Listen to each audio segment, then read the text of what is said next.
recording yet. It's loading. All right, now we're good. What up? What up?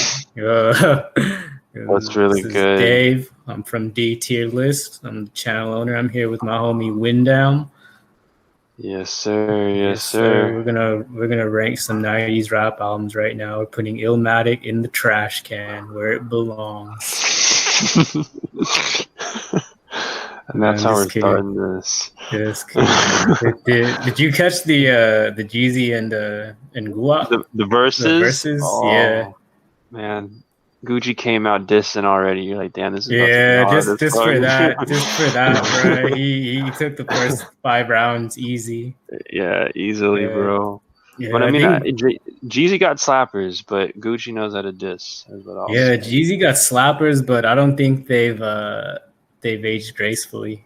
Like I think that especially with where trap music went, you can tell that I think Gucci had more influence for sure. Like the variety of, but he also worked with every producer too. I mean, you got to give credit to Zaytoven. Every producer, Metro Boomin. He put so many of them on, bro. Like those codeine tapes, those tapes from 14 to 15. Like that's where Metro Boomin got his wings, bro. Like that really, those 3 tapes. That made me a Gucci fan, like for sure. Dude, just overall, Gucci Mane is, he's just a legend. So is Jeezy, but at the same time, bro, I think only Thug Motivation 103 is probably the album you can say that's not more like legendary classic. I thought 101 was the one that everybody. Okay, well, I mean, hold on. I think 101's kind of overrated. Well, that's the thing. Like 101, you had to be there, kind of thing. But if you listen because the 103, mixtapes before were just as fire, and a lot of the tracks came from there. Like Air Force ones was a mixtape track. No doubt. But 103 was like, if you play that in any time in any era, it's like, oh. Yeah, so this is what music was like back then, kind of thing. It's got some timeless songs for sure. So far gone, like what the fuck with the Mike Wilmer when he still did that tag, and it was like wait, am I sipping lean and I'm in space kind of shit, like that vibe, like bro, that album was pretty encapsulating for. I think it was 2011, bro. 2011. Really, I thought it was way. Actually, no. It came out 2013. Well, Trap Lord, same time Trap Lord came out. I think that was 2012.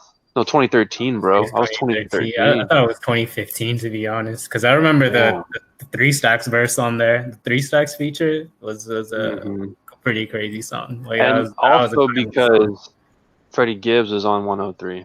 That was when he was still. Oh yeah. Yeah, so you're right. You want to talk about another verses?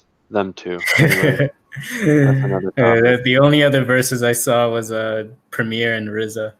It's kind of on topic of 90s stuff. Yeah, so, Premier and RZA wasn't bad. It wasn't bad. I mean, it kind of had to be done kind of thing. But, I mean, I can't really compare the two, bro.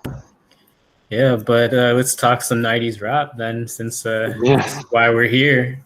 Kind of had a sloppy segue there, but I suppose that's just how the rest of the stream will go. So the way to work is that S tier is like our top 10, like that will maybe top 8, not top 10. So let's keep S at a top 10. Out of these albums, we'll probably mention some honorable mentions. Because this covers a good board, but doesn't have everything. Like, let's also say where we got these albums from. Like, you didn't choose these, right? Like, I didn't choose these. Yeah, this is preloaded. It's a pretty good taste. No, this is good. Yeah, but this was preloaded, so we're going off of. Yeah. What? So that one Doom album on there is like, come on. They knew what they were doing. Yeah, I mean. So with that, they included it, but yeah. Big Pun's B. Wow, we didn't even put Big Pun anywhere last time. That's pretty funny. Yeah. So. It's so hard. Yeah. So let's get to the first take of the day. The first take is that The Infamous is the greatest rap album ever, any era, 80s, 90s, 2000s. You kind of agreed with me when we talked about it, but I thought about why. And I think the big criteria I do for albums is, can I play any song on the album at any given moment and not skip it? And that's pretty much true for The Infamous. I'll listen to any song, any interlude on there, and play it all the way through. That's how much I love it. Like I think it's the GOAT.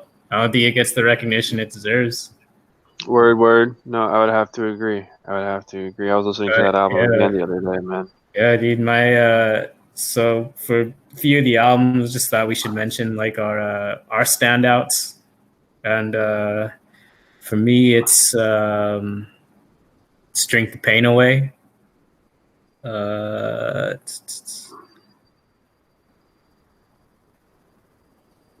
you talking about albums or are you talking about tracks? The tracks. I believe I have to pull up the track list. But this is the drink away the pain. There you go. The Q-Tip song. I'm saying this is the GOAT right here. Dude, the fact that Q-Tip was even on that album. Yeah, it's pretty wild. He was so out of his element, and he still delivered. He still somehow delivered, bro. But like, I've seen other people's opinions on it, and they'll say like that's one of the weakest songs. But I think it's definitely aged the best. It has the best like storytelling in the album, kind of. That's true. Yeah. So that and Temperatures Rising, definitely. Honestly, the whole damn thing. I can't pick and pull. Like it's the whole damn thing. Dude, the way Temperature Rising the way it starts, that piano builds up. Like, it's classical music. Like that instrumental is classical music. Beethoven would have slapped it. Yeah. Like in the beginning, you're like, okay, Havoc, you're just freestyling, and then it goes. Oh, like what? Where's this going? And it's got some slight scratches in it, and it's like it's not overdone scratches, and it fits. Like you think it'd be overdone, but yeah. Anyways, we gush on about The Infamous for like an entire hour. I think that's what we did last time. Like we just like. But let's give some love to number 2, which I'd say is it's Doggy Style. Doggy Style. I just listened to that one again. Because it's the same thing. The same thing applies, bro. Same thing applies to The Infamous. Any song at any given moment. So was Infamous on mixtapes originally, or was it like cassettes? There was a cassette. Yeah, I think the cassette came out before. There wasn't like leaked or anything. So ILLMATIC was leaked before. Like it was like there was a bootleg ILLMATIC before it actually released. That makes sense, because that's why probably Doggy Style and what's it called? The Infamous kind of go side by side, just like east to west, because back in the day, bro, when they only had tapes, like cassettes, you couldn't just skip a song and be like, all right, here's the next one. Or some shit like that. If it was a classic. By the time they got to that shit, they were like, what? It was like light for the first one. Like, what is this shit? So listening to that thing back and forth with no like little quarter second like of the thing cutting off and skipping to the next track, like that whole thing through, bro. That's why I would probably have to agree that both of those just deserve those spots, because that was storytelling, you know, at its finest, with all those skits in between and shit. Like, oh, what about you in the braids back there? What do you want to be when you grow up? I want to be a motherfucking hustler. Like, I wonder if someone else is going to take this form of criteria for the album and, do it. Oh, hi, YG. And, dude,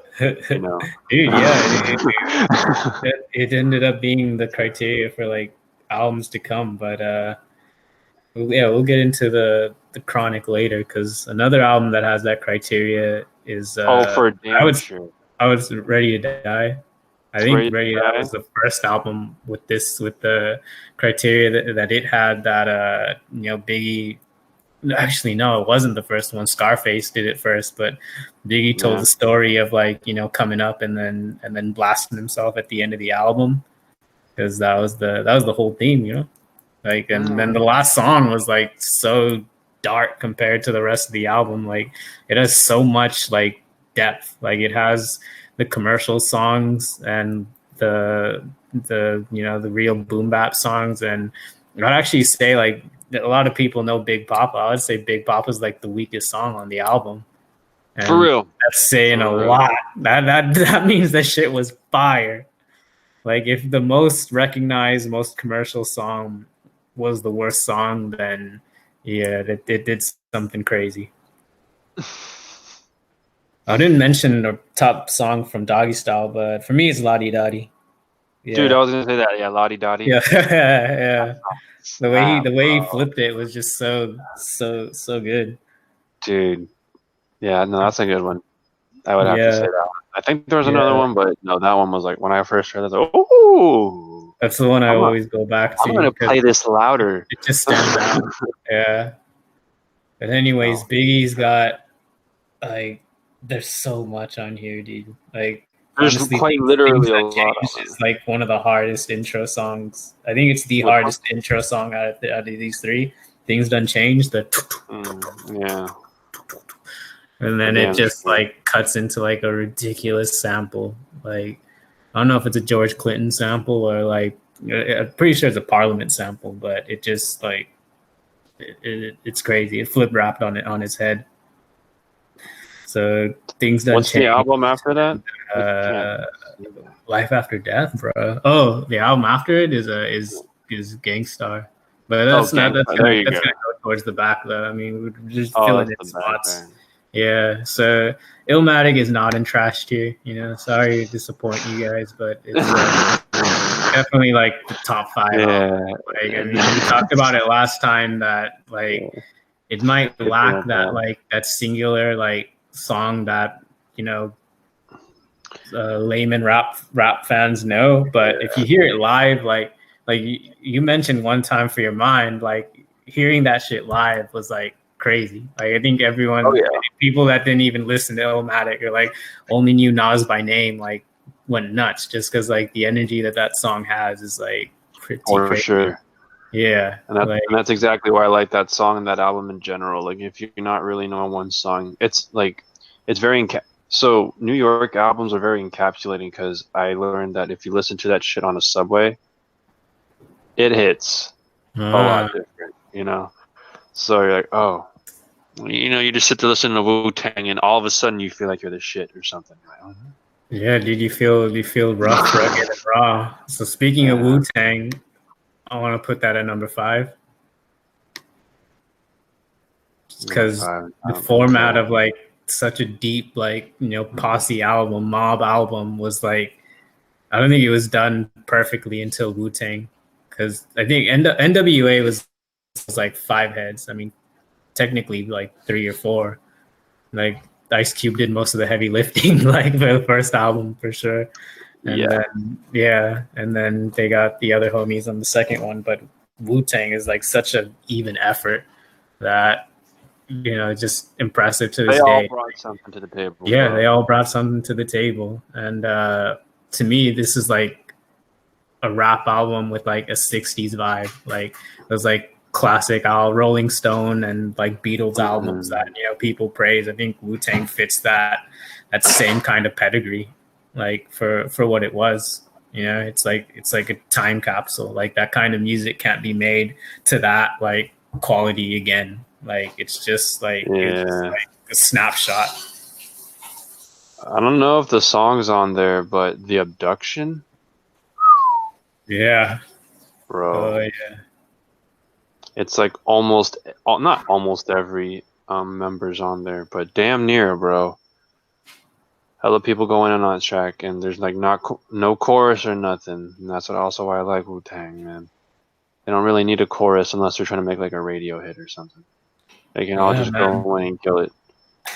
Like, I mean, being a kid and hearing Method Man, like we knew Method Man was a banger at the beginning. METHOD.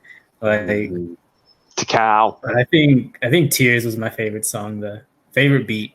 Like yeah.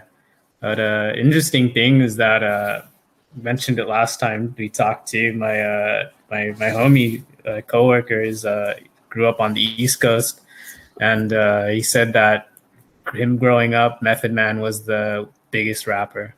on the East Coast.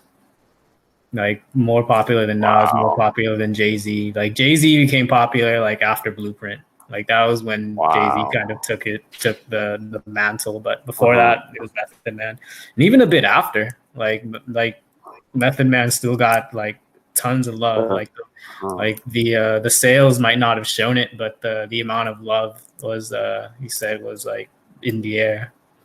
Wow. And that shit shows we're always sold out, always like, yeah, that was the dude. Yeah, Method Man and Redman have that same kind of cult following. That's why I appreciate them. Yeah, for real. So number 6. Honestly, I would put an album that's not listed here at number 6. I would probably put Aquemini on here at number 6. Oh yeah. Well, if it were, I think you said that last time too, but yeah, because we were back and forth between Aquemini and ATLiens, and Aquemini is superior, I would say. ATLiens is way more out there, but it also has a few that didn't like that are kind of weaker, whereas Aquemini has like very few weak points and like more like high points, I would say. So in lieu of Aquemini, putting the Chronic at number 6. Oh, you're gonna put the Chronic over 2001? Yeah, yeah, definitely. I have a bit of a lukewarm take about 2001. No. I mean, we'll get there to we that. go. A lukewarm take. We'll get to that. But anyways, like the Chronic, I mean, 12-year-old Daz Dillinger making a fucking banger. Rat-a-tat-tat. Like, did you listen to Rat-a-tat-tat at any point? Dude, no, I don't. I mean, do I'm yourself sure a favor and you got some good headphones on. Just put that shit on. Like it's the same like tier as Brooklyn Zoo Shimmy Shimmy like, but with a West Coast, because that's my main complaint about West Coast rap is that there's a lot of like good like party like vibe kicking it tracks like, but not a lot of bangers. I don't know if the West Coast really got the banger formula down like the East did. Even the South, I think the South has had a few more like just grimy bangers than the West. What do you think? The trash take?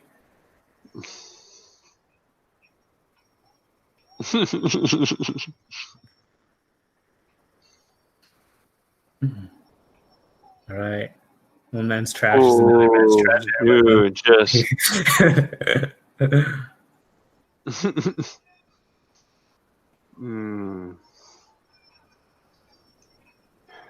Anyways, Rat-a-tat-tat is that rare West Coast banger that like. What does this remind me of? Like, cuts through the surface. It's like Ice Cube, almost like that kind of energy. But a lot of Ice Cube was just Ice Cube. Was him like spitting hard, rough, rugged bars. Like I don't think Ice Cube has that many. Like if you give someone else that song, that beat, that same subject matter, they're not gonna turn it into a banger. And with Dre on the beat, like, come on, man. 6. This is the West Coast in a nutshell. But yeah, but this one, like that's why the Chronic is up there because it's. Is this Daz was really 12 years old? What up? Daz was 12 years old. Daz was like 12 or 13 years old because they recorded most of it in like 89 to 90. And like a lot of it had to like be like bought from Ruthless Records because they recorded it over there. So on their like equipment and their studio time. So Suge Knight had to do Suge Knight things and he had to do Suge Knight things, Yeah, do them damn things and get to do them things, man. Get the masters back. Okay, yeah, no, the Chronic, it's a classic. Yes. 2001 is a classic. Is like next level. So that's a whole nother story, though, that we would have to get into. All right, we'll get into it right after right after I put Slim Shady LP above 2001. For sure. I don't know if it's like if it's number 6, 7, but just at least 8 or 9. Like Yeah, it's it's on the above same 2001 level. though. That's It's what on the I would same say. level of like what Snoop Dogg and the Mobb Deep's album, where you can just play the whole thing and it's just like Play the one. whole thing through, You but know. I don't enjoy the whole thing through like Oh no, but Doggy it's just the Style or thing. Infamous. But it has that like, and The it's subject matter on way it, better than Marshall Mathers LP. Right, gave Marshall Mathers LP a re-listen, and it's if it were released today, it'd be some mid. Well, you Mid Boy definitely, entered the room. yeah, like Eminem show is better. Eminem show was dope, bro. Yeah, but Slim Shady LP could be released in any year. Like if Eminem came out with this today as like a new person, Reddit would eat it up. Like it would be eaten up like no tomorrow. I think anything as shady today would be eaten up by Reddit. Yeah, like Slim Shady is like what so many people like want to hear, and any era like the 60s, they wanted to hear something like that, and especially like 70s. I mean, punk. I mean, this is basically like almost a punk rap album, given the time it was like released.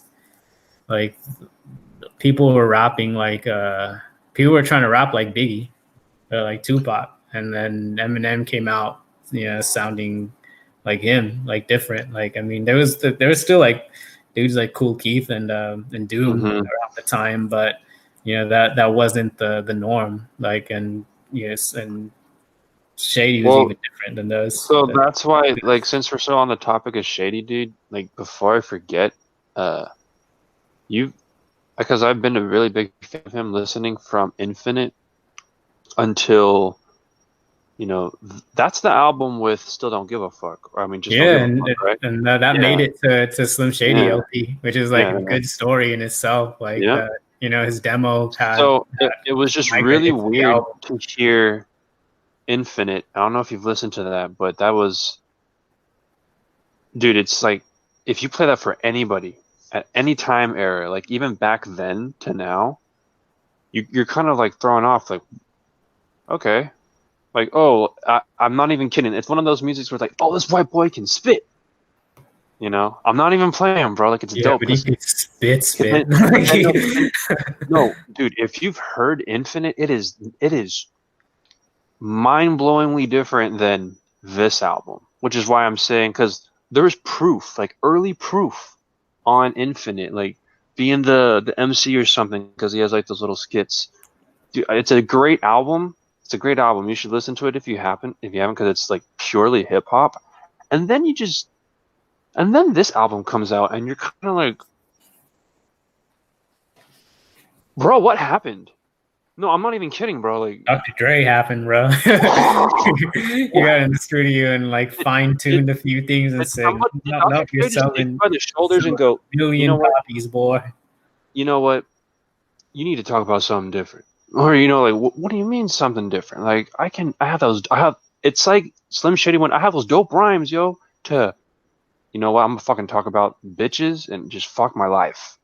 I kid you not, bro. I kid you not. That was the subject matter, bro. And you were just like, whoa. Did somebody tell you to rap this? Like, but it's so good. You're like, whoa. Yeah. Were you like sandbagging it in Infinite? Or like, what happened, bro? Like his style changed completely. He wasn't like boom, boom, the boom. He wasn't that. It's all of a sudden like Slim Shady. I'm brain dead like Jim Brady. I'm an AM80. You little like that Kim lady. Like what? Okay. That was harder than most of the other shit. And like what, dude? What? I guess when he said in the Eminem show, until I met Dre, the only one who looked past, give me a chance, and I lit a fire up under his ass. Like, oh, he gave you a chance. So you're probably right. I guess Dre just says, yeah, man, just, I don't know what he told him, but whatever he told him, bro, it fucking worked. And yeah, that's a very solid spot for, I guess that album. I was debating between putting that or Machiavelli, like that high. Like they're pretty tied for me. I need to relook at the track list for Machiavelli, bro, because that had some. That was like a very definitive album, even though he's had so many works of art. Yeah, but this was like, you say work of art, this was a fucking like work of art masterpiece, like mural, because it had so much like just aura around it. Like the For cover, sure. like as a kid, like the cover like terrified me. I thought like I was scared of this album. Like I was more scared of this than like Slayer or something. Like I thought that this was like, I thought that he cursed this album, bro. like high key. And then like especially that intro, like how this the intro is, dude. And his homie like got murdered like within a year of recording that too, like, which is like, you know, crazy in its own right. And oh man, yeah, it did. And that intro just leads into like probably the hardest song ever made in Hail Mary. Like Hail Mary and Shook Ones, like it's kind of wild that they're up there with each other. Like honestly, at any given day, Machiavelli could like climb like really higher on this list for me. Like I'll put it just ahead of Slim Shady LP just because of the kind of like mythos around it. Like I mean, people like fucking dissected the album cover to like see like, oh, see Tupac faked his own death on the album cover. Like those were some of the first YouTube videos, first like you know, like analysis, like conspiracy theories. This shit had conspiracy theories, right? Like those things exist. Yeah, like I mean, just the legend behind the album in general. Yeah, the lore. Like this album has lore around it, which I don't know if you could say about any other rap album. Like really, like 36 Chambers. I guess you could say the same. Awesome. That there's lore around that, like the Book of Wu and stuff like that. People have made like documentaries about Illmatic. But yeah, lore is kind of a thing that, you know, you could put Illmatic, Wu-Tang, and then Machiavelli top three. A lot of people would kind of disagree with Machiavelli being top three, but I think when you include, you know, lore, you can't really argue against that. Like not a lot of that's kind of a factor that not a lot of other records can live up to. But yeah, so since we're at like now 10, that's gonna be a hard one. Yeah, so let's talk about this Gangstar album, because to me this is the best collection of beats of any of the any albums on the list. It might not be the best collection of songs, but like the beats on here are unbeatable for me. Like Above the Clouds, the Militia, like there's so much that like, and even some of the weaker songs like JFK to LAX, like that, to me that's an awesome beat. Like Nas would have like wrecked it, but there was just a lot going on. So I guess this is like an honorable mention for top 10 for me, because at one point this was like my number one album when I first heard it. Like I thought it was so slept on. Like I was mad that like this album was never included in like any conversation. And like Guru has so many iconic bars. Above the Clouds is like definitely a top 10 song for me. That album is really good. Yeah, I mean, there's really not much to say. Like if you know Gangstar, you know Gangstar, and their beats are like a little different than the common hip hop beats, I guess you should say. Yeah, they're like well polished. Like they're like well polished, perfect 90s rap beats. They're smooth as fuck, bro. That still hold up to this day, and that's like a big criteria for me. Like, how does it hold up to this day? Like, that's probably like the second most thing for me. Like I think all of our lists, you know, to me, with the exception of Wu-Tang, hold up perfect. Actually, even Wu-Tang and Illmatic to me don't hold up as much as the other ones, but you know, the lore, and Nas has some of the deepest songs and bars in rap on this, so that kind of carries the load in terms of like why I have it high rated. But, well, with that said, then if that's going to be the honorable mention for that one, the real mention I want to throw my hat in for though is Bizarre IT on the Far Side. I think that's a solid number 10. I don't know if you listened. I gave it a recent listen, and it flows so good. I got to re-listen to this shit. It re-listen to it and then get back to me. Yeah, that's the one that everybody knows, and that's like it fits so good in there because like the whole thing just like it starts off so smooth and just transitions like seamlessly. I was like halfway through the album and I thought I was like still on track 2 or 3. Like that's how good it was. There it is. Yeah. Crystal. I don't even think that. I think that's like number 9 right now. I think we got 10. 1, 2, 3, 4, 5, 6. Yeah. 5, 6, 7, well, 8. What's the song I really like by them? It's the one where it's can't keep running away. Yeah, the one on here. Can't keep running away. Yeah, that song slap. Yeah. When Wiz Khalifa went over that, I was like, all right, fool. That's pretty cool. So from this list, I think that the real number 10. Yeah, the real number 9. I want to leave that at number 10. Okay. So I think we skipped 10. We're going to go to 9 now. I think there's a few contenders. I'm gonna move the contenders to the top row. I'll put a Cube albums here, but I have a tape in regards to that. Man, I wish Lethal Injection. Yeah, I wish Death Certificate were on here. No Vaseline. No, Death Certificate's the one with no Vaseline. Death Certificate, there you go. Lethal Injection has It Was a Good Day and other stuff. That was after Predator, right? Yeah, so I think this top row is a solid, top 10 in itself.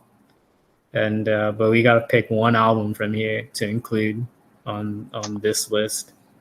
Okay. Well, I can already tell that it's probably going to be something from the West Coast. All of them. It should be. I have nothing against. I know you want to put 2001 on there. I know you. I know you take 2001 in a heartbeat. Well, it's either 2001 or All Eyes on Me, bro. Really? Damn. Yeah. Because, like, dude, come on. I'm gonna be real. Like, not just because it's Tupac, but how many times do you pick up an album and be like, all right, how many songs on the player? 7 or 10? 20. Like, he gave you a fucking work of music. It wasn't no fucking 7 to 10 songs. There were 2 CDs, bro. There's 2 CDs. And it's also funny because when I was going through CDs I took from my brother's house one day, a lot of hip-hop CDs, one of them was the second CD. So now on my phone, I only have the second CD of that album on there, but that made me listen to the first side a lot more. So I was like, oh, you had the first side, or you guys only had the second side, the one with Rather Be a Nigga and all that. Did you? Yeah. I thought that was the weaker side. That's why I'm not completely sold on All Eyes on Me, because I could take the first album and leave the second. Like the first disc has pretty much all of my favorites on there. Like, I know, but still, I mean, that's still, I would have to agree, the first CD, but I mean, still, how many times do you get someone that the second side wasn't as good, but it was still really well done. All right, we're gonna compromise here, and I'm gonna put 2001. But if Death Certificate or Aquemini were on here, that would for sure be on the list. Like instead of 2001, 2001 would be like 11 or 12. Just because I look at like everything on here, and I wouldn't really, except for honestly, I would put Jerry the Damager on there, bro. Oh yeah, that's the one. That's the one I wanted to pick. But I don't think you've listened to it. But you know who has listened to it? Gucci Mane. Gucci Mane has listened to J. Rue. Gucci Mane shouted out J. Rue on his first album. You know, he said J. Rue the Damager, damage you, and that just proves how much of a real rap fan. Yeah, that proves how much of a real rap fan Gucci is. He knows what's up. Yeah, he knows J. Rue's tight. But I could say Wrath of the Math, his first album, is better than this one. But this one has the same thing as the Gangstar album. Like all the beats just like are really good. And yeah, so I gave 2001 another listen. And it does have that kind of like movie cinematic effect. But I don't really. It's too long for me, bro. It's too long. Honestly, you know, that's what I'm saying. So I think it should be more of the shout out or honorable mention, more so than the Gangstar. Well, okay. If we want to be real, really, you're down to switch Gangstar in 2001. Yeah, if you want my 2 cents, son. Wow. If you want me to like shorten the conversation instead of having a long one, I'll just say this.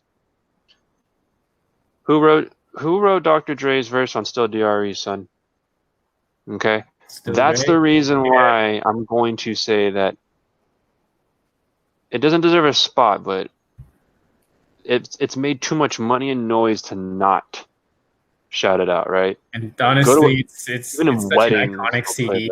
Yeah. Like the CD cover itself is like how much herb do you think has been crumbled on the CD cover collectively? Like that was my go-to. I was so happy to have it in the car and just roll up the switch, roll up the wood with this CD and with it playing in the background and just like being able to see like the aftermath of the like, you know, green tint on the black you know, cover, like just that bit of dust that was on it. Like there are so many dusty CDs of this. Like I found it at a Goodwill in LA. For real? And it smelled dank. Wow. Yeah, that cover smelled dank. Like, so you just carried the like everything on it. So I'd carry the tradition. Yeah. Well, I think honorable mention songs in that one one of mine would be Halloween. If you've heard that song. Yeah. It has the Halloween sample. Yeah. And the message at the end, the last song is a pretty underrated song. Like I gotta say, like I do always skip it, but it was a good song. Like, with Mary J. Blige. Good song, that was a good song. Yeah, that was a very good song. I'm not hating on it. It's just it didn't really suit the rest of the mood of the album, but it really did. It was good to have it at the end, though. Like, dude, one of the better songs on the album with the skit included, because you have to include the skits with the song, is the one where they're at the bar and he goes, "Hey, my name is Dre. Can I play some Chronic with you?" Nigga, what? For sure. Roll that shit up. Hell yeah, I'm always into something. Car still in Compton. You know, Compton king of hoes. No Platin Cali classicos. Introduce you to my dog that don't love hoes and firm fiascos. Assholes, fuck. I'm like, what? Damn, bro, you remember the whole intro. That whole album, bro, is just That'd have been hella funny if you did the interlude and did the phone call.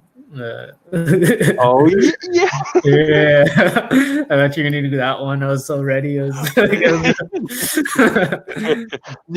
fuck you.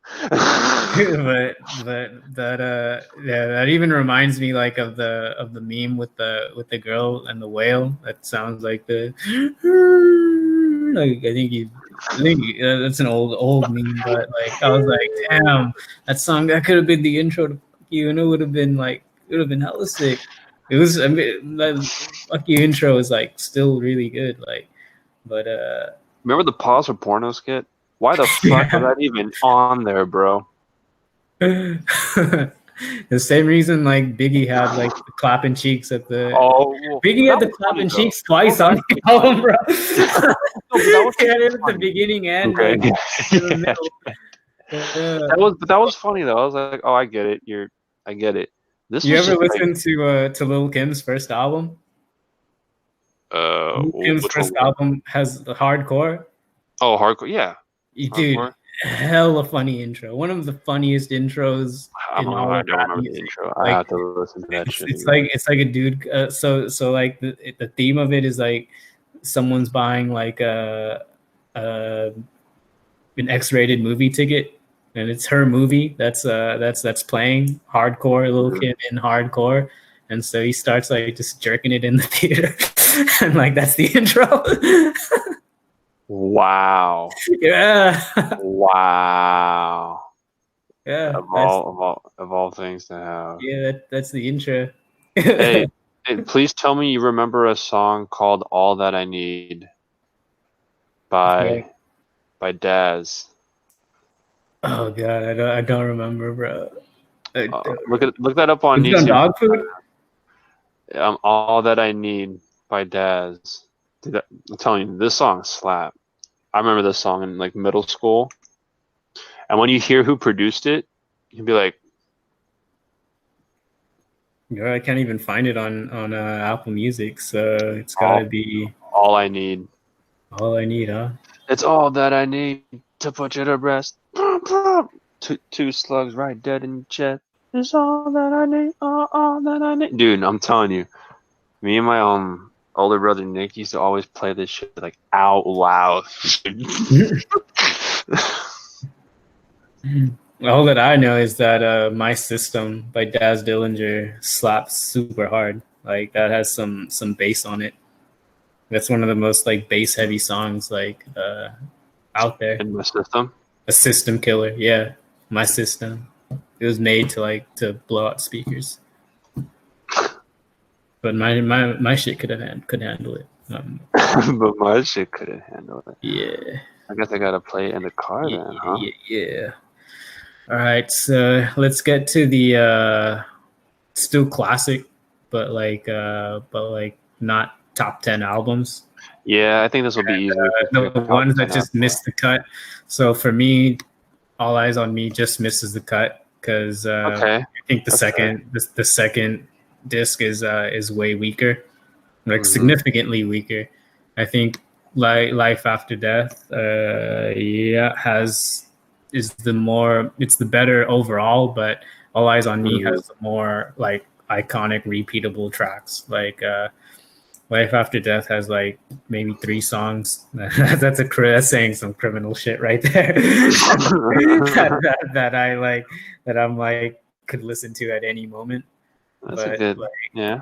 But All Eyes on Me has probably like 8 or 9. No, I actually put Reasonable Doubt ahead of this is just gonna be me putting albums ahead of Life After Death. Like that's gonna be the theme of this tier. Yeah, I'm putting Redman ahead too. Because my Redman take is Redman is my favorite 90s rapper. Yeah, he's got 3 albums. This is the weakest album of the 3. It is. And those 3 are, to me, are better than any 3 albums by anybody else on this whole bracket. Like I think you'd even have to put like Wu-Tang as a whole, like 3 albums from Wu-Tang for me to like even consider. Like, and even then I'd probably listen to Muddy Waters more than any Wu-Tang album. Yeah, Muddy Waters is so good. If it were here, I'd put it ahead of 2001. Probably even ahead of the game. Nah, I'm talking crazy now. I've never laughed so hard while listening to a rapper. Exactly. You're just like, what? I'm laughing and banging my head right now, bro. This is impossible. Yeah. It was the better Ludacris. Oh, very hot take. Oh yeah, like Ludacris. Yeah, damn. If Ludacris had like classic stuff like Redman, he would have been like I kind of hesitate to say he'd still be around because that'd be like a crazy run. For real. Yeah, but Luda had a crazy run already. He Southern Hospitality. He took the reins from Nelly. Like Nelly had his run, but Luda kind of took over. Even though I still think Nelly was selling more. And Country Grammar is a classic album, bro. Like that. Country Grammar is a fucking classic, bro. Yeah, I think it aged better than Get Rich or Die Trying. that song St. Louis. Yeah, number one. What? Like, damn, bro. Okay, that's how we're feeling, Nelly. All right, we gotta tier Wu-Tang and Tribe, because we're gonna get hate in the chat for sure for not we have one Wu-Tang album on there. So I think they understand. I would say Liquid Swords is better than Cuban Links. Where would I put it? I would put it ahead of like it's probably the most lyrically deep album of any album listed except for Illmatic. I think it's like you need a thesaurus. You need a codex, and but at the same time, Cuban Links like has like that authentic like street griminess, the street tales embodified. Yep. That I don't think a lot of the songs hold up, and in either album actually, I think both have the problem of just sounding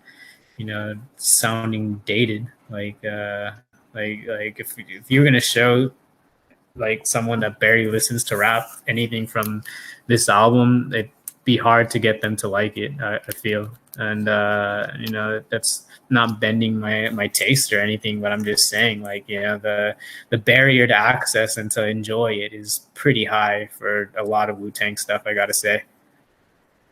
Yeah. Liquid Swords was RZA? Yeah, RZA all the way through. RZA. I think both of them are RZA all the way through. And that's the one with Knock Knock. No, I'm thinking of GZA. Sorry. Yeah, no, GZA's next album had Knock Knock. I don't think that was RZA. That wasn't. No, that was definitely. GZA. I think it had a 12th Disciple too on a few of these. I just love the way the RZA sound. I told him to turn a core. Yeah, bro. He's like a real like. He's not even from London, but he has that kind of drawl. Yeah, dude. Yeah, so true. Yeah, but I feel like we gotta rank one of these ahead, like of at least ahead of Redman, and I'll say Liquid Swords. I even want to kind of put Liquid Swords ahead of Hell on Earth, but I can't. I actually want to put Hell on Earth like even above All Eyes on Me, bro. Like that was what we did last time. It was you don't mind, kind of skimmed over. If you can make a diss to Tupac and actually get away with it, because it's so hard. It's so hard. Yeah. And I'll say it, Tupac, you took that L, bro. I'm not gonna lie. that one hurt. Yeah, that one did. I hated that song as a kid because growing up in the West, you love pop, but the more I listened, I couldn't help but like. You're just like, oh beat, man. They turned me over, bro. They made me turncoat. So that's a strong statement. So I would put Death Certificate above probably What the Album, but it's not on here. So I'm not putting any of these Ice Cube album. Well, the first one. I'd say the first one, but I think he sounds like really out of his element on the beats. Like, but he handled it for what it was. I mean, he is basically a Public Enemy like produced album.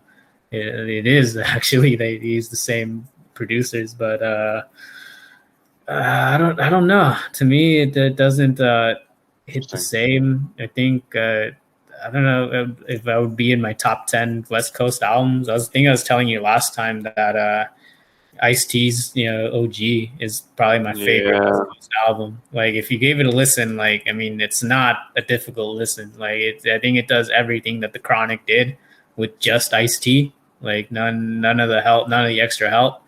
Really? And it has a couple of it has metal songs on there, bro. It has legit and it's really good. That would be in my top 10, like right ahead of the Chronic, ahead of like any Outkast album that's not on here. Really? Pretty much anything that's not on here. That album is criminally underrated. Like that, and it came out in '91, and it still sounds like pretty damn good. Like I give a lot of praise to that album. that the one with Original Gangster on it? Oh, gee, Original Gangster. Yeah. I want to say so. I'll be pretty embarrassed if not. It for sure has colors and like a lot of his. But I mean, those songs are like drops in the bucket. So like, something like Midnight. Yeah. Midnight is such a good song. Like, and it's basically a metal song. Like, it's not a traditional rap song. Oh, Colors isn't even on here. Colors is on the first album. Like, but this one does have original OG. Okay. Yeah. As it should. Yeah. So since that's not on there, let's rank these Tribe albums. Or as I like to call Low End Theory, the first Busta Rhymes album for what he did on Scenario. Like, that's not a Tribe album anymore after what he did. Like, so I definitely dock points for that. And my other favorite song is actually not really a Tribe song either on there. It's Showbiz. Showbiz. That has a what's it called? It has Diamond D and the guys from damn, I know their individual names, Lord Jamar and Grand Poobah. I forget the group, but Grand Poobah, man. Wow. Yeah, see it. That's kind of crazy. I kind of know them individually more than Brand Nubian. There we go, Brand Nubian. Brand Nubian. Basically featuring Brand Nubian, but yeah, that's my second favorite song on there, and I like those two songs better than anything on Midnight Marauders. But the whole thing of Midnight Marauders is I got to give it somewhere on here. Put it ahead of What the Album, but again, if Muddy Waters were on here, Muddy Waters would be in S tier. So yeah, Muddy Waters and Ice T would be in S tier. Kick those last three off. So let's talk about another Wu-Tang album that I think is pretty underrated just for the height of it, which is Return to the 36 Chambers, bro. But swear to God, bro, Brooklyn Zoo, like we talked about it, that Brooklyn Zoo is just like something else. Like that thing comes on. Those first few every time, dude. Every time. You just gotta prepare yourself. Yeah. I think if you have the right crowd anywhere, like that will be a crazy pit. Like there's more rap songs that could cause a pit. I mean, anything Travis Scott will put out can cause a pit. But that's just because of his live energy. Like, but I think, yeah, that's a good topic, because I think the thing that the 90s doesn't do well is capture that energy, like from at least the new listeners. But I think Brooklyn Zoo could do that. Like if I were going to introduce any Wu-Tang song, actually, it would be Brooklyn Zoo to any like new crowd. And I think it's a good contrast to Souls of Mischief, because these two songs on there are for sure top 10 rap songs. 93 Till Infinity is probably a lot of people's greatest song ever made in any genre, but the rest of the album just doesn't do it for me. Like, it doesn't carry as well as Bizarre Ride 2. I think that Bizarre Ride 2 is the perfect like what Souls of Mischief was doing. And to be fair, I mean, the Souls of Mischief was kind of like a Band of Brothers kind of thing, like just like underground circuit like type album. Like, it's even a wonder that it got recorded and they got a deal from it. Like it's like, yeah. Jeez. Okay.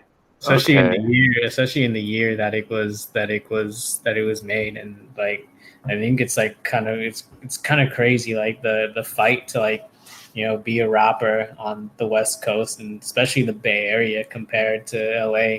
In LA, you can be like probably like from a mid-tier crew or run with like just the right crowd and be able to put out your work. But from the Bay, you had to be the best, the very best, the best there ever was. Do you remember That's what Hyro was. Yeah, they're the best crew. What was their song? Tour Stories? What up? Do you remember their song Tour Stories? Was it on this album? Yeah, it probably was. No, yeah. it definitely wasn't. It definitely wasn't. It came out a few years later. Dude, it came out in 2009, 2010. Oh shit, it's recent. So yeah, it was like one of their more recent. I don't know if it was their last album like that, but you listen to that song, and I'm not gonna lie, like I get good vibes. It's just weird, like because like everything you said about that is like, no, I totally agree. And then you listen to this song, and like maybe they were. It's just weird. It's like it's not like a feel good song like with the way they're rapping, but it's just it's a really easy. It's like that one song by Graham Puba called "I Like It," you know.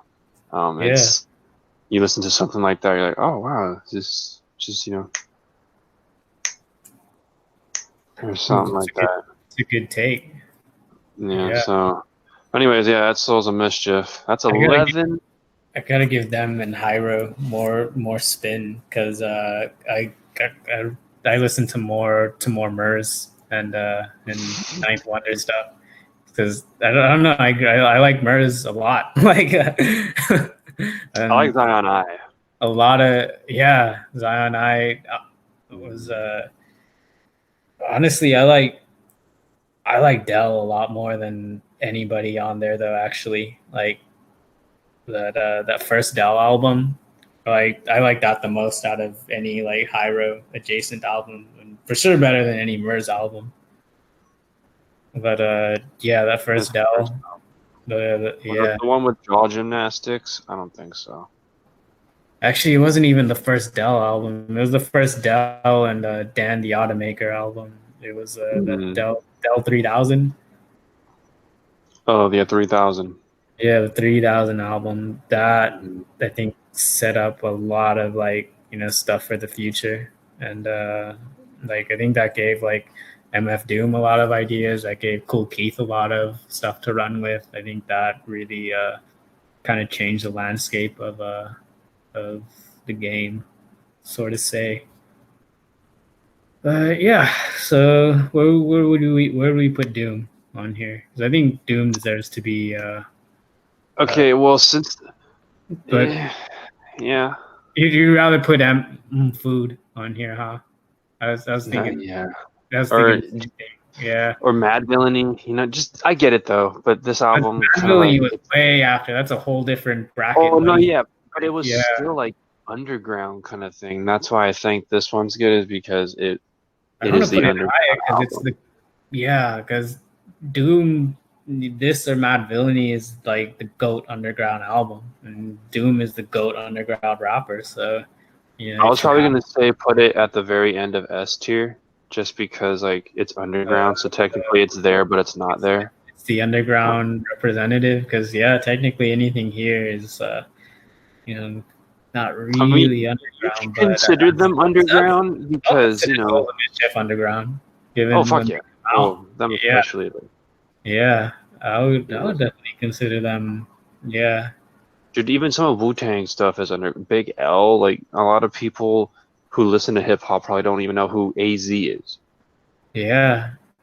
So I don't really consider underground being like, oh, you're signed to a label, because even E40 was signed to a label when he was not knocking mainstream. He knocked underground because all the other shit was sugar coated and watered down. But even he was signed to like a label for an underground. Like Jedi Mind Tricks is Baby Grand Records. Yeah. He had a Master P deal. Mm-hmm. Yeah. Mm-hmm.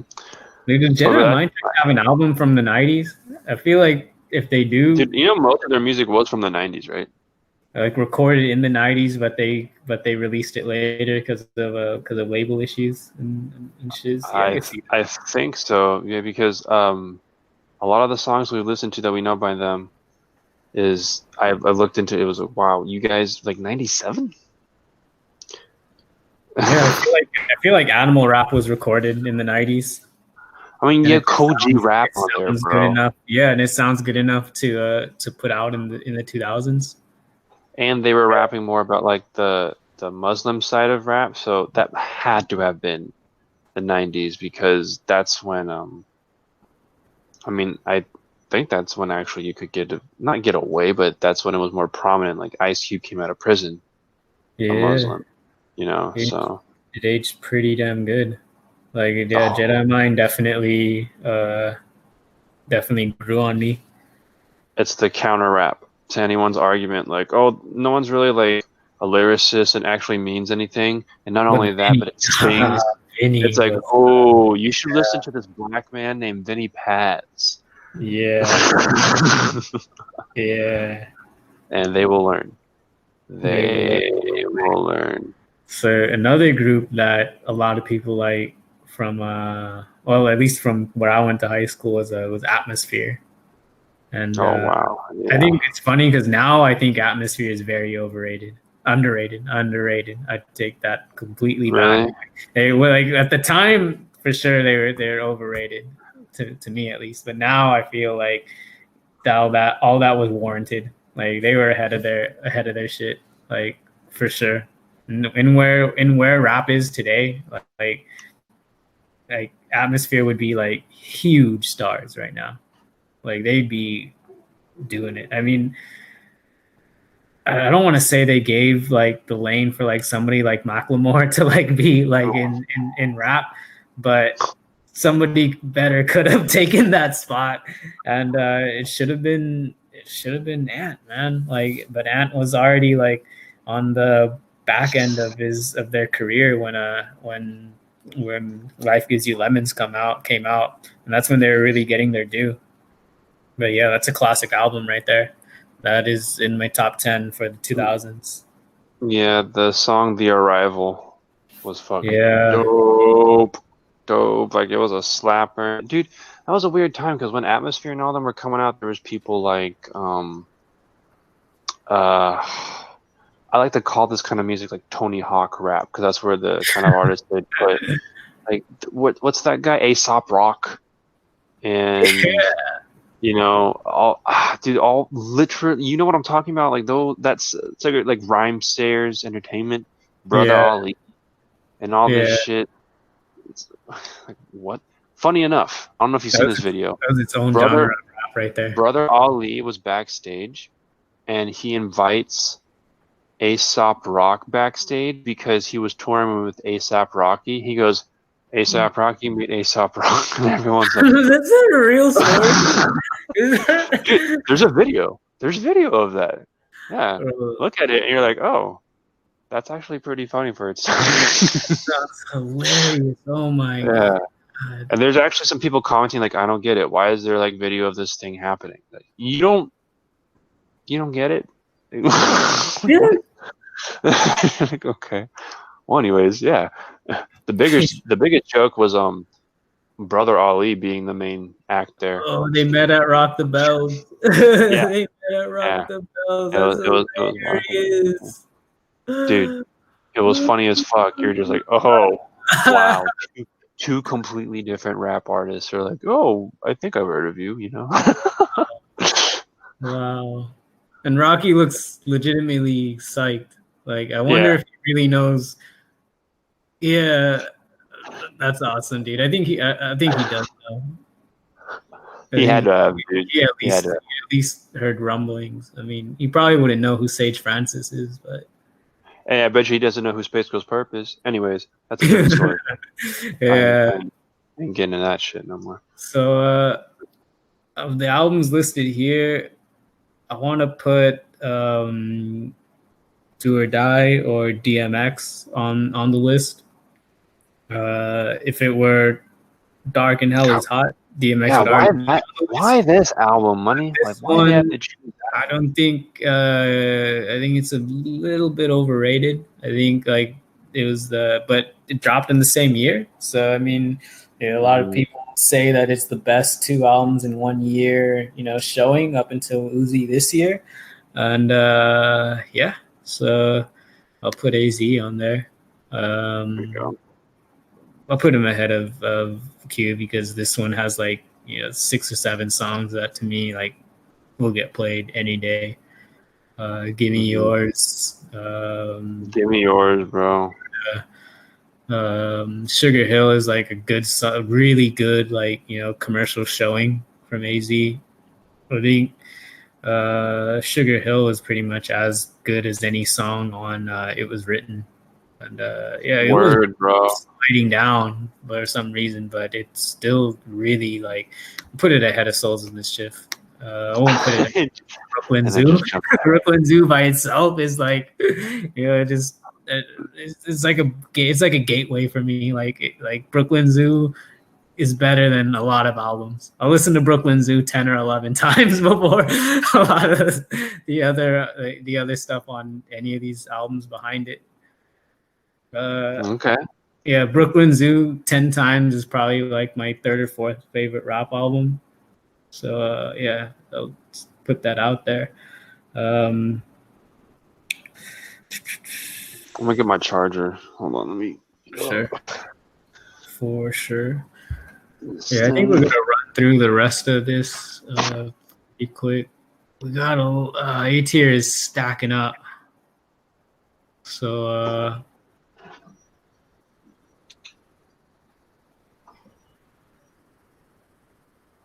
you there? Show. Charger intermission. All right, I'll talk about some. Yeah. Let's fill out the bottom and work our way back up. I'm gonna start with this MC Ren album because his first showing on Ruthless was like a lot better. This was like at the end of it, and he had none of the help. He had no Dre, no Cube, no Jazera's Laundry, don't you? Yeah, and Ren's got some good solo showings, but this definitely wasn't it. It was like he was trying to sound like Dub C throughout the album. Well, I'll just let you know, like, Eazy-E's dick is smelling like MC Ren shit. I mean, on this album, it wasn't even smelling like that, bro. But there was like one good song on here for sure. The Shaheem album on top of it is for sure on top of it because the Shaheem album sampled I Believe I Can Fly. And just for that, even if every other song is terrible, just for that, it should be above a lot of albums. But it has that tip that, like, I'm gonna say generic, like West Coast, like hardcore, like gangster sound, like because it's not G-Funk, it's like Spice One or SIBO, but Spice One are way better. like Spice One is probably actually my favorite, like gangster rapper, like for sure. Like he does it the most authentic. He does it better than Cube. Cube is a little too book smart, and industry. But that goes there. This Firm album gets a lot of hate, but I think it's C tier at least. You think so? Yeah, a lot. Like some of the non-single songs are pretty good. That was for that movie, right? It looks like it's from a movie, but no, it's from. It's actually just called The Firm. Just called The Firm, yeah, because it was Foxy, AZ, Nas, and his homie Nature, and Dre produced like most of the entire album, but it just didn't fit. Like Nas was trying to do It Was Written stuff on there, and it just didn't. It didn't really translate into like a solid effort. It sounds like it's a good way to put it. It sounds like a soundtrack, like like stuff jumbled together. It doesn't really get its footing anywhere. So that's kind of my complaint there. I think is unfairly hated on, I guess. It has a lot of good stuff going for it. But given the list and like just how stuff is stacking on top, I think it goes like at the bottom of C, top of B. That's the one with I know I can, I know I can. That was That was what? I love that song as a kid. That was on the next album. This one was I Do can't. You Hate Me Now? Oh yeah. Do you hate me now? Yeah. Now. Yeah. That song. And, New York State of Mind Part 2. Part 2? Yeah, Part 2 went hard, bro. Part 2 went really fucking hard. Dude, wait, does this one this one has Nas's like that changes things. Nas is like yeah, that changes things, bro. Nas is like yeah, that's gonna shoot this one way up there. I think this actually on a big pun. Yeah, that actually makes the argument to get into A tier just for Nas's like. I mean, Brooklyn Zoo Rule, dude. Like Nas's like is like one of those songs that is just like No. good. Yeah. Yeah, so I'll just leave it at the top of B tier for now because I remember like getting bored like listening to the entire thing. What else? I think Arrested Development. Have you ever listened to them? No. Honestly, I think Arrested Development would do pretty good if they came out right now. Like they really. Yeah, I think if you listen to it, you'll see what I mean. But yeah, we'll leave them there and see. The Slick Rick album to me, I want to put it in B, but it's yeah, fuck it, I'll put it in B, dude, because the rhymes are really good. So, but same thing with this Rakim album, dude. I was telling you my favorite bar from here, fucking I hit the welcome mat and it's like welcome back. It just sounds so cool. It sounded lame when I said it, but when Rakim said it was fucking fire. It's like welcome back. Yeah, so just for that, it's in B tier for me. And now I'm liking how B tier is coming out. I think C tier, that's some fair stuff. Oh fuck! All right. My screen just shut down for a second. So yeah, before technical difficulties start to show, I'm gonna start speeding through things. Lethal Injection or the Predator. I'm gonna put the Predator in C tier. I think this is when Cube started to kind of lose his edge.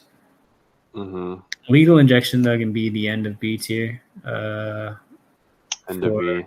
Yeah, for just not sounding as good as Death Certificate, and I think it was a pretty significant fall off between the two. What about Strictly for My Niggas? Should that be before or after Slick Rick?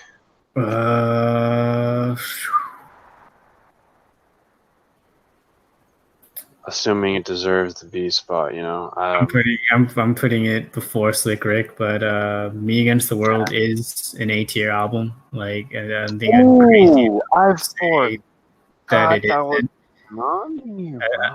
it is. It was written tier, and I'll even bring him ahead of Brooklyn Zoo. Oh, dude, just for that song, Me Against the World. I mean, yeah, my favorite song on here, Temptations. Temptations is like the smoothest Tupac song. My favorite Tupac song is Pain from the Above the Rim soundtrack. It's because it's pretty deep. Like have you heard the song Shed So Many Tears? Yeah, that's on there. Produced by Dre, bro. Like, what the fuck? Tears is on All Eyes on Me, I want to say. I gotta get this right. But it wasn't produced by Dre, if it's what I'm thinking. Are you sure? Yeah, I'm pretty sure. I'm pretty damn sure it was. It was on Me Against the World, but. No, So Many Tears is on there. Yeah, so Many Tears was produced by Easy Mo B. Actually, was it Easy Mo B or Johnny J? One of the two. I know it's a Stevie Wonder sample, though. Definitely sounds like something Dre would do, though. It's a really good. I don't think he was working with Dre at that point, though, dude. Like I want to say that it was someone else, but a lot of the sounds from there do have that iconic West Coast feel, and yeah. And Tupac was still a Bay Area resident, I want to say, when he made that. He was still a pedestrian, yes. Yeah, he was a pedestrian. Yeah. Yeah. This album is much better than this one. I can't even put them next to each other because it sounds really smooth. It came out the same year as Capital Punishment, but it's better. It's like Slick Rick, massively underrated. This is A tier for me. Yeah, A tier is getting pretty thick right now, but it's like bottom of A tier. Not better than any of these albums, but good for like what's considered a mid album, I want to say. Damn, dude, you could really put the rest of these on A tier. It's a shame that he didn't put more Boof on this list. But one thing that I didn't really like was the Last Tribe album. I'll probably re-listen to it, but I didn't like it. I don't know. It sounded like it was really boring. Like sounded really boring. It should have been a Dilla instrumental album. It would have been a lot better. And Donuts too? Yeah, Donuts the prelude. Like that's yeah. Because Dilla really found his groove there. I mean, Dilla always had his groove, but I mean, you could really tell that this one was Dilla. Like, you know, they try to Q-Tip try to like, you know, get some of the production clout, but I mean, you hear it and it's a Dilla beats. Very true. Yeah, I would put this Far Side album ahead of it, just for top of C, just for running. I honestly got to give it another listen because that's the only song I know from there. Yeah. I honestly think it's fair game for any of the rest of these, just because some of these have standouts and some of them that do, the whole album isn't really anything else like worth mentioning. Like let's say Method Man, Redman, The Blackout. Like there's The Rock Wilder. I don't really know another song I can show someone else from that album to say, oh, this is who I'm trying to show you. Bro, it has, because you know, are they gonna? Because even the Rottweiler is like a snapshot of the time, like the shiny suit like type song, and they weren't even in shiny suits for the video. That was like a cool video. Like I was like, I would show them the video with the song for sure for any.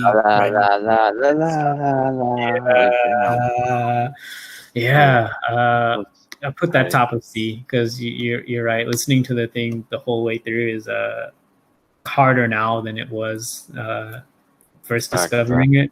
Yeah, and I would much rather watch the videos for, you know, that tied to that album more than the album itself. List Fat Joe album, pretty underrated, but for the list, it's still C tier. It's got some premiere beats on it. It was, you know, this is actually people would say probably is the best Fat Joe album. But don't get me wrong, Fat Joe got some bangers spanning across 3 decades. Like Fat Joe would be a good competitor in a versus battle. I think he would like eat a lot of people's lunches because he got that ringtone money, bro. He got ringtone era classics. Yeah, I mean, when you imagine him dropping "Lean Back, Make It Rain." He invented "Make It Rain," bro. He doesn't get that credit for coining "Make It Rain." Did he really? Yeah. He did. Wow. He did. I did not know that. Yeah. I think he was the first one to say "Make It Rain," which is, you know. Are you talking about Lil Wayne, "Make It Rain"? That song. Fleet. Yeah. You're telling me, bro, that you've never used the term "make it rain" before that?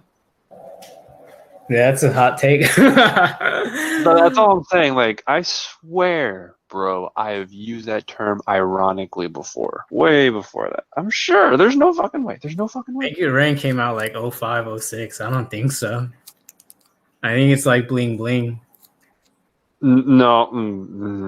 Someone should ask Lil Wayne. That's did you make It Rain and Bling Bling? Which if that's the case, then Wayne is top 10 for damn sure.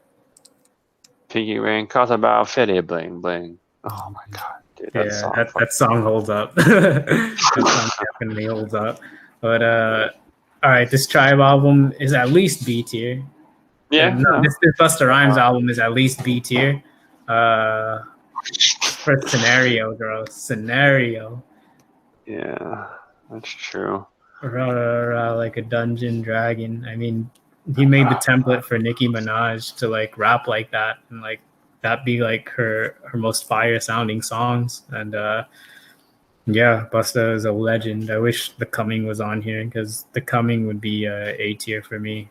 But this one is on here, which I think if I re-listen to it, it would be A tier. But it's been a long time since listening to it. I just remember the Dilla song. No, this one, Extinction Level. Oh. Extinction Level event. I'll put it behind Slick Rick, just because I listened to this album more recent, and I really liked it. Kind of got the same kind of enjoyment as the Far Side album. Really good rhymes, but not as good beats production. It was a really rushed album. He was getting locked up right before releasing it. So a lot of it didn't come together the way that, he wanted it to, but it still sounded really good. This Cypress Hill album, I want to put at the top of C tier. It has the most memorable songs, like you're saying, with the high points. It has the, Insane in the Brain. What's it called? It has that one B-boy song that's really good. Damn, it's kind of escaping my mind. But the album before it though was really good. The album before it had Hand on the Pump and other songs. So I Ain't Going Out Like That. That's the one that I really like. Yeah. I Ain't Going Out Like That. Yeah, Hand on the Pump is on the first album. I had to take it back, but yeah, I like that one better as a whole than this one. We still didn't rank J-Ru, which yeah, I'm surprised. Yeah, I was talking about Gucci and the J-Ru connection, but yeah, right behind. I like it more than Slave After Death. Jumped ahead. As the whole thing, dude. Like the whole thing, I could listen ahead of everything, man. Yeah, I put it ahead of a lot of good stuff. Yeah. Sure did. Yeah. Damn, we're almost done. Holy crap. Yeah, we're actually this DMX album. We were saying that it's I don't feel that great about putting it in C tier. It's just not his best, bro. It's just not his best, yeah. And I'm telling you, the lore behind that album cover just makes me agree with that. But this album has lore, so you gotta like put it up. It's like a top. That's true. Like, that's true. Yeah, I think it deserves its C position. Like, yeah, just because of the lore, it deserves second. But because there's only lore and not like more of the music side to it that's influential, I would say Cypress Hill will probably take that spot over that. Yeah, because I remember listening to this with my homie, and he hated it. And he loves rap. He loves all the Gucci stuff. He's like one of the only dudes I would listen to, like A$AP Rock and Gucci Mane on his playlist. But much 90s stuff, and I sold him on Redman. I sold him on Rakim. Sold him on Wu-Tang because of ODB, but couldn't sell him on DMX. I should have showed him. We couldn't find actually the first album on YouTube, so we found this one. Oh, it's so hurt. Yeah, but this one has that Marilyn Manson feature. This is a fucking demonic album, bro. But the actual music, if it had sounded like Machiavelli, like quality wise, that would have been some shit. That would have been crazy, but it didn't. If only. Yeah, it did not. So what else? Wu-Tang Forever. I like it more than Life After Death. It's gonna take Life After Death's position for me because no, that's totally fine. Yeah. Yeah. This is pretty low rated. I mean, Life After Death was dope, but I mean, you know, you've only heard every song almost 10 million times. Yeah, but like, there's a few on there that like Kick in the Door. I could just listen to 10 million more times and like. Oh no, that's totally the 10 million album. You know. Yeah, you can play this thing did times 10 million. it. Yeah, it did 10 million, probably more. You know, like now, like, oh damn. All right, J2 is going next to AZ. It's only right, and yeah, that's funny. Yeah, because Wu-Tang Forever, dude, the second disc of Wu-Tang Forever is better than the second disc of All Eyes on Me. I am mad at that. Yeah, but the first disc of All Eyes on Me is better than Wu-Tang Forever's first disc and Live After Death. A lot of things. Yeah, it's better. As a standalone album, the first disc is, really damn good. Damn, I actually put this ahead of in Liquid Swords' position, actually. Like, and drop Liquid Swords, like, I'd probably drop Cuban Links and Liquid Swords, actually, given that. That would be the Wu-Tang album I'd put. Damn, okay. Yeah, and actually put my number one Wu-Tang album, Supreme Clientele, which to me is like the last good 90s album. Even that came out like 2000, 2001. I think it came out 2000, like late 2000. But it really like bookended an era and like kind of gave way to like, cleaner sounds for Wu-Tang. Yeah, but that's not. Yeah. And it's kind of like classic RZA album. This Big L album, bottom of B, just because it's like it comes off as more of a compilation. Yeah, that's hella true.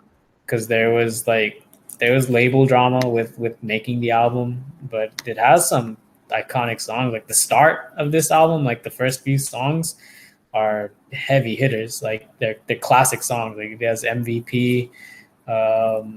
No Ends, No Skins, all the Street Struck, like it has all those like banger Big L songs. But and that's the big picture to me that did not age well. Like this was definitely a scramble to put some songs together. Like he did not record a lot of material, like, which is the sad truth of it. Like which is crazy how much Tupac material we had, like after like his demise, like we had Pac material for like 15 years afterwards, and the era where you can only record in a studio. Like what the hell? Crazy. Anyways, let's wrap this up by throwing everything else into C tier. Damn, Hyro just forced themselves into B tier. Why not? I feel like themselves into B tier. Yeah, I was dragging them into C, but they just hopped into B. They're like, but you know what? I ain't mad at that. I guess so. Yeah, you've definitely listened to this more times than I have. Like, I remember listening to it and thinking like, why do people like that? Why do people like If You Only Knew? Like, what's the song that everybody likes and loves on here? You Never Knew. Yeah. You never knew. That shit. Yeah, that was. I remember liking a couple more songs than that.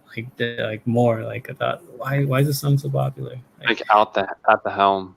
That's the one. Yeah. Why is it the At the Helm song? But yeah, there's a lot of stuff I'd put at least these three ahead of that. So that's why I was dragging them to C tier, because Iron Man is for sure better, like undoubtedly. Like actually, Iron Man's going ahead of like pretty much all these, just for Daytona 500.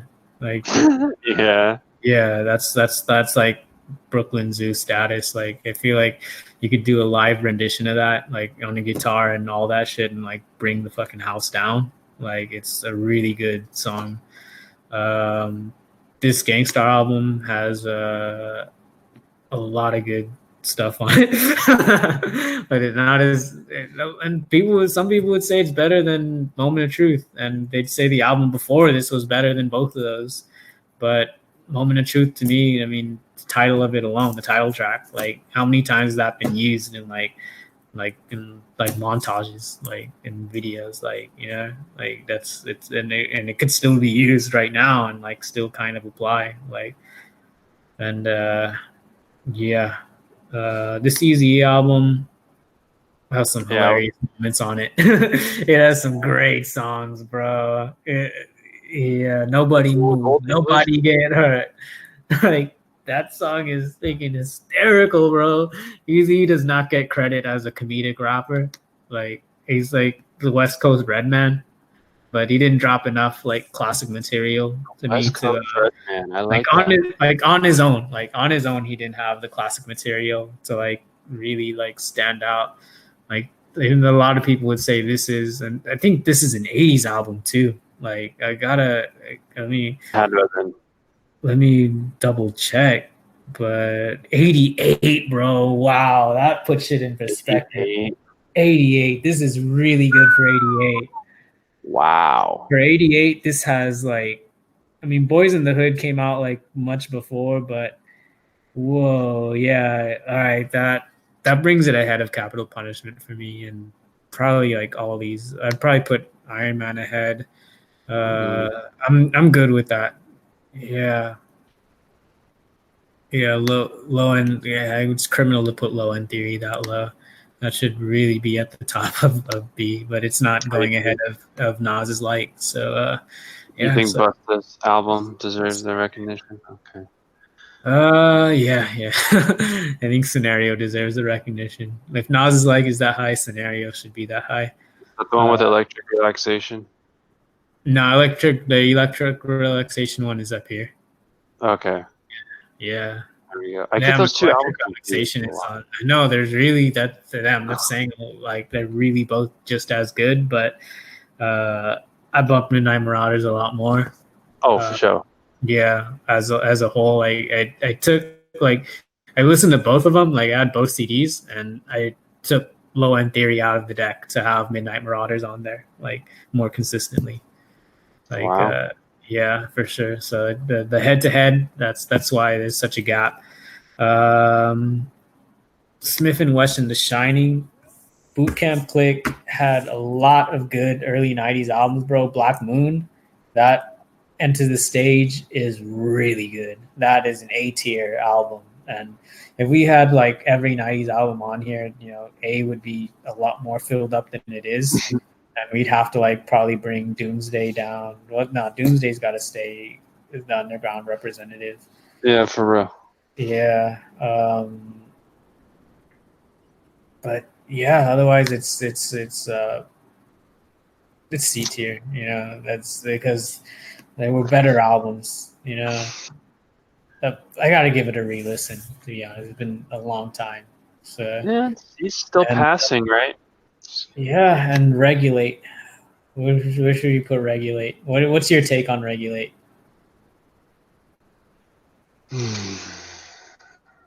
What's your take on Regulate? Nate Dogg was the best part. Otherwise, it's Luke's song. Otherwise, it's not. This is why. Not a good song.